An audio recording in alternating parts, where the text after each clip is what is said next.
This episode was made possible thanks to generous supporters on Patreon.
Good day, guitar fellows, and welcome to another episode of Dr. Zerner's Guitar Lab.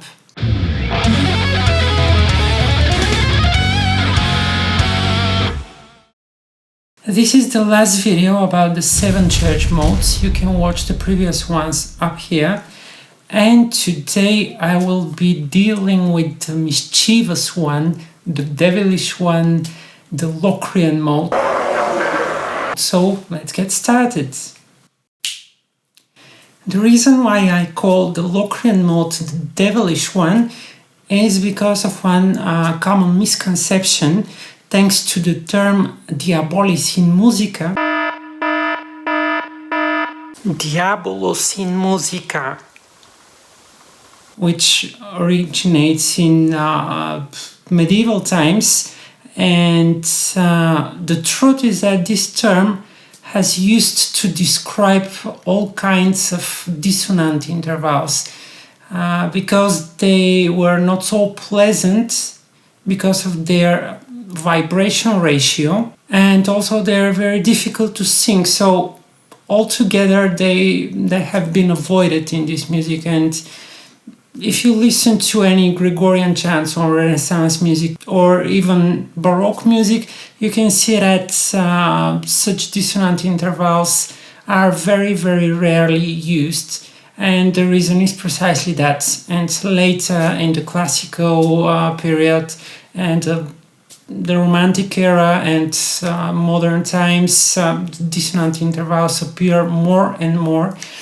And this is why the Locrian mode appears around 18th century, because people started looking for something a little bit more provocative and interesting to contradict all this well-arranged harmonic thing that was sold music before that. The Locrian mode actually exists for quite a long time, and it's been documented under the name of Hyper-Aeolian by the Swiss music theorist Heinrich Floriti, or also known as Henricus Clareanus in 16th century in his work Dodecahordon, which was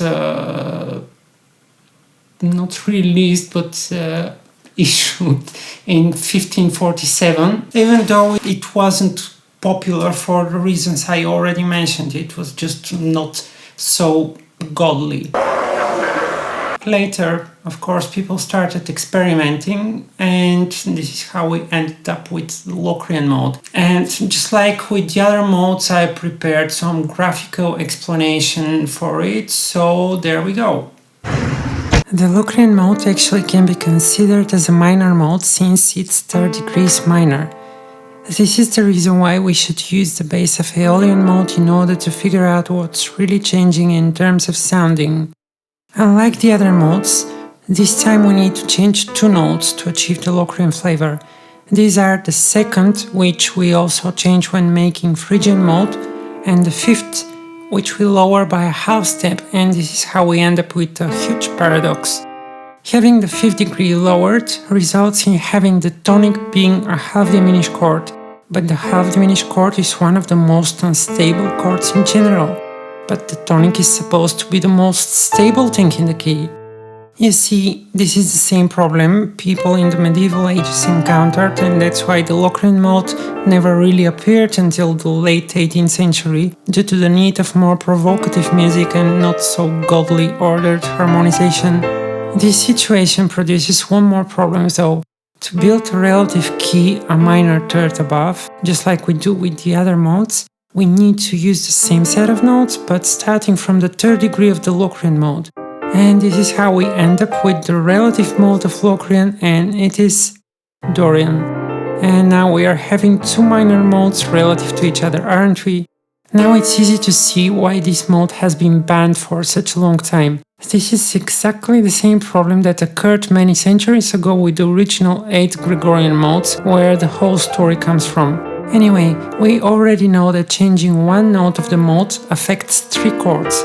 The logic suggests that if we change 2 notes, we affect 6 chords, right? But this is yet another case of Locrian screwing it all up. Such a mischievous little devil, isn't it? In fact, changing these 2 notes affects 5 chords, and the reason for that is that these 2 notes that we are altering are perfect fourths apart. There are actually just 3 possible ways to change 6 chords by lowering just 2 notes, but I won't get into details now because it's more a theoretical experiment than anything else. So, moving down B to B flat and E to E flat results in the following. A minor becomes A half diminished because E flat is the 5th. B half diminished becomes B flat major because B flat is the root. C major becomes C minor because E flat is the 3rd. E minor becomes E flat major because E flat is the root and the B flat is the 5th. And G major becomes G minor because B flat is the 3rd. What we see now is that the notes and the chords we get in A minor Locrian are the same as G minor Aeolian. So, to make your life easier, whenever you want to play Locrian, just play a regular minor, a whole step down, and you're all set. Of course, again the question appears, but how do we distinguish if something is A minor Locrian or G minor Aeolian? And just like before, I will give an example with 2 chord progressions using the notes from the same set, and only the first chord is different because, as I said in my previous videos, the notes and the chords that appear on strong beats and the beginning of the bar tend to have more impact on how we perceive a key. If we play these chord progressions, we will see that the first one sounds more like Locrian mode in A minor, whereas the second is more like Aeolian mode in G minor. To me personally, just like you heard in the intro of the episode, is that it creates this feeling of uneasiness and anxiety, and something that will never be solved. And that's even musically true because this mode suggests that the tonic, which is the chord built on the first degree of the mode, is a half diminished chord. So this is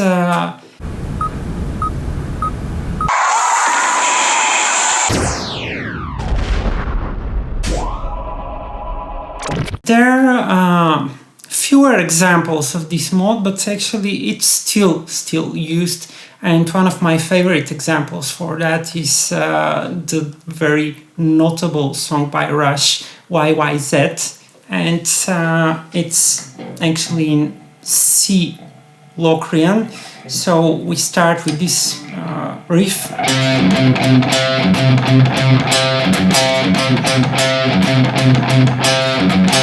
And what happens on top is actually a melody which only enforces this feel. So this is how it goes.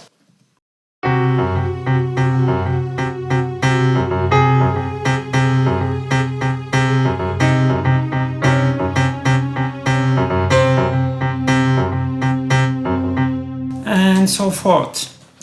You can hear how uneasy this riff sounds like. It's like you're waiting for something terrible to happen and it never comes, and you keep expecting that. Another very good example for how Locrian mode can be utilized in a song is this very iconic riff from Metallica's Blackened from the album And Justice for All, personal favorite of mine.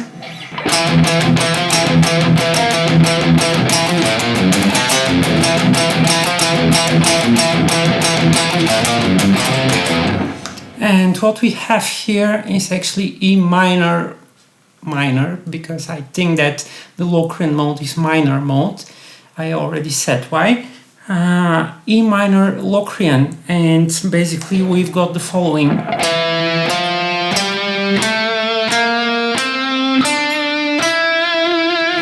And here is the typical thing. Number one, the lowered second degree, and the second typical thing, the lowered fifth degree. And if we play this riff slow enough, we can distinguish these notes.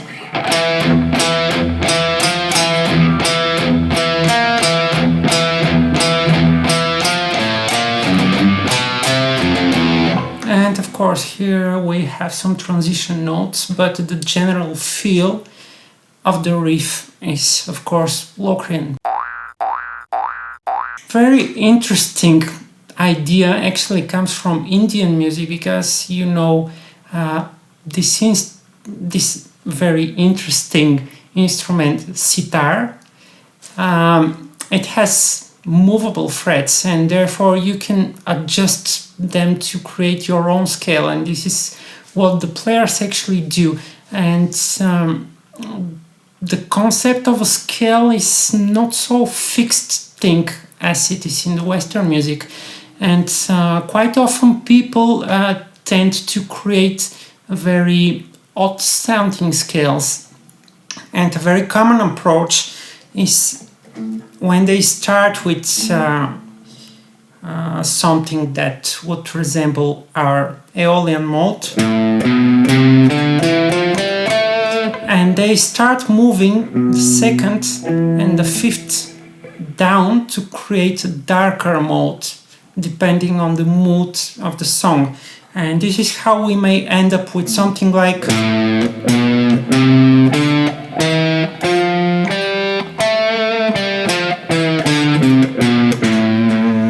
which could be something in between Aeolian and actually Locrian, because the more you move these two notes downwards, at a certain point you end up with Locrian.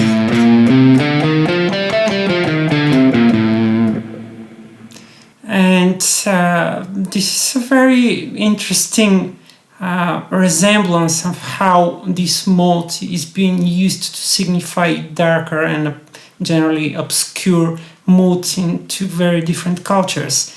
And of course, another thing that you might encounter in Indian music is moving these two notes, actually the third and the sixth, and in such way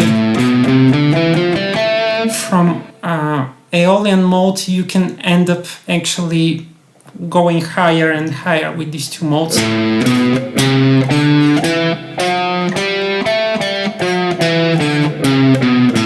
And at a certain point you will end up here.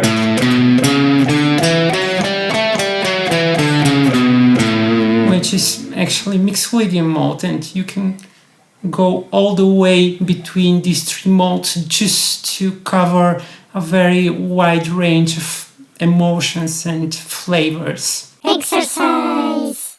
Today's exercise for you is, again, just like with the other modes, to pick up a song that you know very well and to try to find the Locrian mode or flavor in it. Of course, I know with this mode it will be much harder than with anything else, because it's not used so much, but here's a hint for you. You can look for it mostly in jazz and metal pieces, so when you find it, you know the drill. memorize it well, listen closely how it sounds and how it affects you, and then put this song into your mental library, and then move to another song and keep looking until you have enough associations for the Locrian mode.